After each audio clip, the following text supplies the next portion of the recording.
میرا ایک دوست راولپنڈی میں رہتا تھا۔ یہ دوست مجھ سے عمر میں بہت بڑا بھی تھا، شاید شادی شدہ بھی اور بال بچوں والا بھی۔ میں سردیوں کے دنوں میں اس سے ملاقات کے لیے راولپنڈی آ گیا۔ ہمارا پروگرام تھا ہم دونوں چند دن راولپنڈی رہیں گے، اس کے بعد برف باری دیکھنے کے لیے مری چلے جائیں گے اور میں 1 ہفتہ گزار کر واپس بہاولپور آ جاؤں گا۔ میں 10 گھنٹے کے طویل سفر کے بعد شام کے وقت راولپنڈی پہنچا۔ شہر شدید سردی کی لپیٹ میں تھا۔ میں رکشہ لے کر دوست کے گھر پہنچ گیا۔ اس نے دروازے پر میرا استقبال کیا۔ میں گرم جوشی سے اس سے لپٹ گیا۔ وہ بھی مجھے گلے ملا، لیکن میں نے محسوس کیا اس کے معانقے میں گرم جوشی نہیں۔ وہ مجھے اپنی بیٹھک میں لے گیا۔ اس نے چائے کا بندوبست کیا اور میرے سامنے بیٹھ گیا۔ میں اس سے بلا تکان گفتگو کر رہا تھا۔ وہ گفتگو میں میرا ساتھ نہیں دے رہا تھا۔ وہ بات چیت کے دوران کھو جاتا تھا۔ میں اس کی غیر حاضر دماغی پر خاموش ہو جاتا تو اسے بڑی دیر تک میری چاپ کا اندازہ نہیں ہوتا تھا۔ اس نے میرے سفر کے بارے میں بھی نہیں پوچھا۔ میرے لیے اس کا یہ ٹھنڈا رویہ پریشان کن تھا۔ میری پریشانی اس وقت مزید بڑھ گئی جب اس نے مجھ سے پوچھا، آپ خیریت سے راولپنڈی آئے ہیں؟ میرے لیے اس کا یہ سوال بم ثابت ہوا، کیونکہ میں اس کی دعوت پر راولپنڈی آیا تھا۔ میں نے حیرت سے اس کی طرف دیکھا۔ اس نے دوسرا سوال پوچھا، آپ کتنے دن راولپنڈی میں رہیں گے اور کہاں رہیں گے؟ میری پریشانی انتہا کو چھونے لگی، کیونکہ میں اس کے گھر ٹھہرنے کے لیے آیا تھا۔ میرا سامان تک اس کے ڈرائنگ روم میں پڑا تھا۔ میں پریشانی کے عالم میں اسے دیکھتا رہا اور وہ کھوئے ہوئے انداز میں مجھے گھورتا رہا۔ مجھ سے کوئی بات نہ بن پائی تو میں نے جواب دیا، میں ویسے ہی 1 دن کے لیے راولپنڈی آیا ہوں، کل واپس چلا جاؤں گا اور ہوٹل میں رہوں گا۔ اس نے اس بات میں سر ہلایا اور نہایت روکھے انداز میں کہا، اگر آپ مزید 1 دن رک جائیں تو ہم کھانا اکٹھا کھائیں گے۔ میں نے غصے سے اس کی طرف دیکھا، چائے کا کپ میز پر رکھا، اپنا بیگ اٹھایا اور بیٹھک سے باہر نکل گیا۔ وہ اپنی کرسی پر بیٹھ کر مجھے جاتے ہوئے دیکھتا رہا۔ اس نے مجھے خدا حافظ تک کہنا مناسب نہ سمجھا۔ میں شدید غصے میں تھا۔ میں وہاں سے مری روڈ پر آیا، وہاں سستا سا ہوٹل لیا، نیند کی گولی کھائی اور گہری نیند سو گیا۔ میں اگلے دن بہاولپور واپس آ گیا، مگر مجھے دوست کے رویے نے اندر سے بری طرح توڑ دیا۔ میں اس شخص کو دنیا کا بدتمیز ترین، غیر مہذب ترین اور مطلبی سمجھنے لگا۔ میں اپنے آپ کو بے وقوف بھی سمجھتا تھا اور اس بے وقوفی پر اپنے اوپر لان تان بھی کرتا تھا۔ میں 2-2.5 سال تک اپنے ملنے والوں کو یہ واقعہ سناتا رہا اور لوگ مجھ سے ہمدردی اور اس شخص سے نفرت کرتے رہے۔ آپ بھی اگر اس صورتحال کا تجزیہ کریں تو آپ کو بھی مجھ سے ہمدردی اور اس شخص سے نفرت ہو جائے گی۔ میں طویل عرصے تک اپنے دل میں اس دوست کے خلاف نفرت پال کر پھر رہا تھا، لیکن پھر اس نفرت کا عجیب ڈراپ سین ہوا۔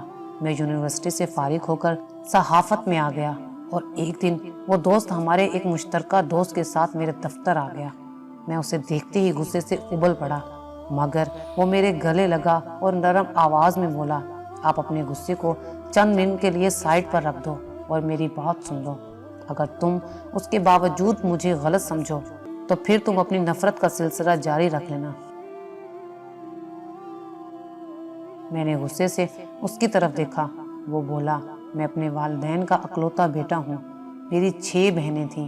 والدین نے میری شادی 20 سال کی عمر میں کر دی۔ میرے والدین پوتا چاہتے تھے، لیکن شاید اللہ کو منظور نہیں تھا۔ میرے ہاں اوپر تلے 3 بیٹیاں پیدا ہو گئیں، مگر میں مایوس نہ ہوا۔ میں اپنے والدین کی خواہش پوری کرنا چاہتا تھا۔ میں 25 سال کی عمر میں 4تھی بار باپ بن گیا۔ اللہ تعالیٰ نے مجھے اولاد نرینہ سے نوازا۔ میرا پورا خاندان خوش ہو گیا۔ میرا بیٹا خاندان بھر کی گود میں پل کر 2 سال کا ہوا، لیکن پھر اسے تیز بخار ہوا اور وہ میری گود میں بیٹھا بیٹھا فوت ہو گیا۔ میرے پورے خاندان کی جان نکل گئی۔ وہ خاموش ہوا اور میری طرف دیکھنے لگا۔ میرا غصہ ہمدردی میں بدلنے لگا۔ اس نے پوچھا، آپ جانتے ہیں وہ بچہ کس دن فوت ہوا تھا؟ میں خاموشی سے اس کی طرف دیکھتا رہا۔ وہ بولا وہ بچہ عین اسی وقت فوت ہوا جب آپ رکشے سے اپنا سامان اتار رہے تھے۔ میری کن پٹی میں آگ لگ گئی۔ اس نے گفتگو کا سلسلہ جاری رکھا۔ میرے پاس اس وقت 2 آپشن تھے۔ میں آپ کو اپنے دکھ میں شریک کر لیتا، آپ بھی میرے ساتھ سوگوار ہو جاتے اور آپ کی چھٹیاں خراب ہو جاتی۔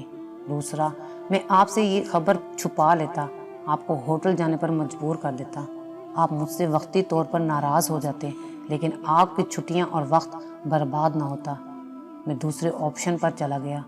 میں نے اپنے خاندان سے کہا، میرا مہمان آیا ہے، آپ کے رونے کی آواز بیٹھک تک نہیں جانی چاہیے۔ میں اسے واپس بھجواتا ہوں اور ہم اس کے بعد اپنے عزیزوں اور رشتہ داروں کو اطلاع دیں گے۔ وہ رکا، اس نے لمبی سانس لی اور بولا، میں نے آپ کے لیے ان حالات میں چائے کیسے تیار کروائی آپ اندازہ نہیں کر سکتے۔ میری بیوی، میری ماں اور میری بہنیں اندر منہ پر سرہانے رکھ کر رو رہی تھیں اور میں آپ کے پاس بیٹھا تھا۔ میں بار بار اندر جا کر انہیں چپ کرانے کی کوشش بھی کر رہا تھا۔ میں اس وقت گہرے صدمے میں تھا، چنانچہ مجھے آپ کی باتیں سمجھ نہیں آ رہی تھیں۔ آپ جب ناراض ہوئے اور آپ نے اپنا سامان اٹھایا تو میری ٹانگیں بے جان ہو گئیں۔ میں آپ کے ساتھ اٹھ کر باہر تک نہ جا سکا۔ میں کرسی پر بیٹھا رہا۔ آپ جو ہی گلی سے باہر نکلے، میرے اندر سے چیخ نکلی اور اس کے بعد میرے پورے خاندان نے ماتم شروع کر دیا۔ یہ گہرا صدمہ تھا۔ اس صدمے نے پہلے میری ماں کی جان لی اور اس کے چند ماہ بعد میرے والد بھی فوت ہو گئے۔ پھر میری بیوی بیمار ہو گئی اور میں پے در پے صدموں کا شکار ہوتا چلا گیا۔ میں اب ذرا سا سنبھلا ہوں تو میں اپنی پوزیشن کلیئر کرنے کے لیے آپ کے پاس آ گیا۔ وہ خاموش ہوا تو میری آنکھیں برسنے لگیں۔ میں اس کے صبر، اس کی ہمت پر حیران تھا۔